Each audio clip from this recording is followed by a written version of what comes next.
Assalamualaikum warahmatullahi wabarakatuh. Perkenalkan, saya Fiji Atika Fajaria Sastri dengan NIM 09011282025052 dari Sistem Komputer B.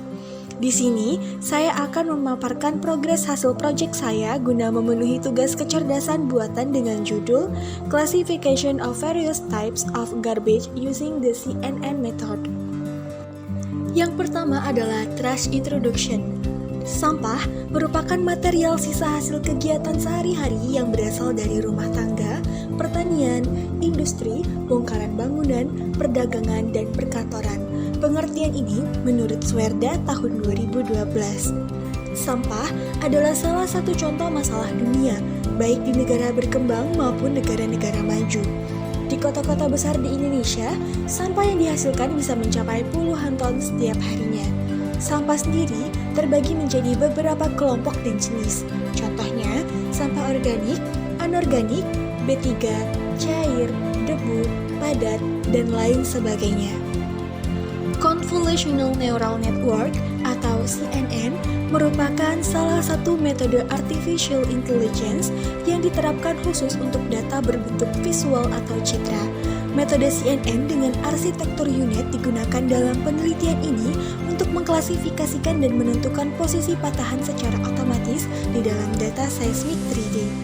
CNN terdiri dari neuron yang memiliki weight, bias, dan activation function. Convolutional layer juga terdiri dari neuron yang tersusun sedemikian rupa sehingga membentuk sebuah filter dengan panjang dan tinggi.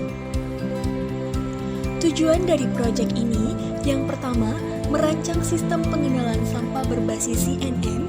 Kedua, mengetahui hasil perhitungan akurasi dari model untuk identifikasi jenis sampah. Dan yang ketiga, menunjukkan performa metode pengenalan sampah yang berbasis CNN. Berikut merupakan penjelasan kode dalam Jupyter. Langkah pertama adalah importing libraries, di mana library merupakan gabungan dari sekumpulan package dan modul dengan fungsionalitas yang sama dengan tujuan untuk memudahkan dalam membuat suatu aplikasi.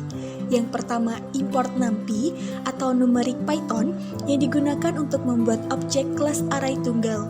Kemudian import Pandas, di mana library ini mengatur tata letak data sehingga mudah dicari secara intuitif. Kemudian import OS menyediakan puluhan fungsi untuk berinteraksi dengan sistem operasi. Kemudian import TensorFlow, library ini menjalankan neural network untuk keperluan mengklasifikasikan pengenalan gambar atau objek.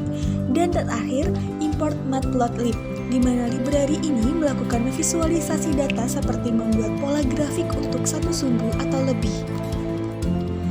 Langkah kedua adalah setting up file locations and checking sample image. Di sini, saya menyimpan file dataset yang berisi image, batch size, dan epochs yang sudah tertera dengan nama garbage classification. Kemudian, saya memunculkan labels atau nama dari klasifikasi di dalam dataset yang telah diunduh. Terdapat 12 klasifikasi sampah dalam dataset tersebut. Pada foto kedua, saya menggabungkan antara data dan cardboard menjadi satu jalur terintegrasi. Kemudian memunculkan tuple yang berisi panjang sebuah array pada tiap dimensi. Lalu, memeriksa ukuran data yang tersedia untuk memilih model yang saya pilih. Langkah ketiga adalah plotting image of different review for understanding the dataset, di mana pada bagian ini merencanakan gambar dari ulasan yang berbeda untuk memahami kumpulan data dengan panjang 12 klasifikasi dan 8 contoh gambar untuk tiap klasifikasinya. Di sini, saya memunculkan 12 klasifikasi sampah, yaitu battery, biological, brown glass, cardboard, clothes, green glass, metal, paper, plastik, shoes, trash, dan white glass. Langkah selanjutnya adalah training data dengan tujuan untuk melatih algoritma dalam mencari model yang sesuai. Saya menggunakan flow from dir di mana fungsi tersebut mengarahkan ke folder set yang telah kita buat sebelumnya, di mana target size merupakan dimensi dari citra yang akan digunakan dalam proses training. Batch size merupakan banyaknya citra yang dimasukkan dalam setiap steps training. Class mode merupakan metode pemilihan klasifikasi dan nama subset setiap dataset berbeda. Setelah di training, selanjutnya adalah test set dengan tujuan untuk melihat keakuratannya, dengan kata lain melihat performanya, sehingga ditemukan 12.415 dan 3.100 gambar milik 12 kelas. Langkah selanjutnya adalah deep learning.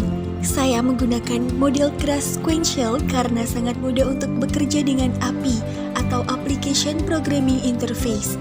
Di kelas model sequential dapat dibangun dengan menggunakan kelas sequential dengan menambahkan lapisan ke model. CNN dapat dipakai sebagai model sequential karena setiap lapisan memiliki tepat satu input dan satu output yang ditumpuk bersama untuk membentuk seluruh jaringan. Membuat model menggunakan teknik dropout yang merupakan proses mencegah terjadinya overfitting dan juga mempercepat proses learning. Dropout mengacu kepada menghilangkan neuron yang berupa hidden maupun layer yang visible di dalam jaringan. Dengan menghilangkan suatu neuron, berarti menghilangkannya sementara dari jaringan yang ada.